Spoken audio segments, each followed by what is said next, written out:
Introducing the latest Attendant vital signs monitors from Direct Supply.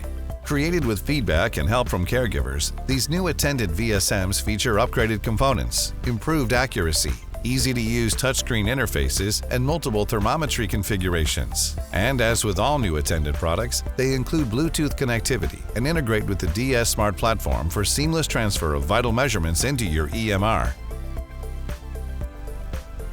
Follow these steps to measure oxygen saturation and heart rate using the pulse oximetry probe on the Attendant touchscreen vital signs monitor. First, verify that the SpO2 probe is clean and intact prior to using. Select a finger to apply the probe. Avoid selecting a finger on an extremity where blood pressure is being taken.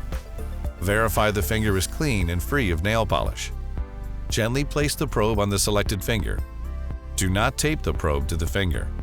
Encourage the resident to remain still while the reading takes place. The monitor will automatically begin the measurement. Observe the oxygen saturation and heart rate readings on the monitor and record them according to your community's practice. Finish by removing the probe from the resident's finger and recoil the cord around the outside of the wire basket if applicable.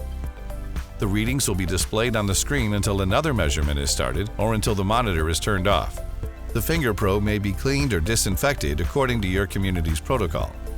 A soft cloth or pre-moistened wipe with 70% isopropyl alcohol or a 1 to 10 bleach solution may be used. Allow the probe to dry completely after cleaning. Do not immerse the probe in any liquid, as this will damage the probe. For information, including full specifications, or to demo or purchase your own Attendant Vital Signs monitor, visit directsupply.net. We also encourage you to watch our other Attendant touchscreen vital signs monitor training videos.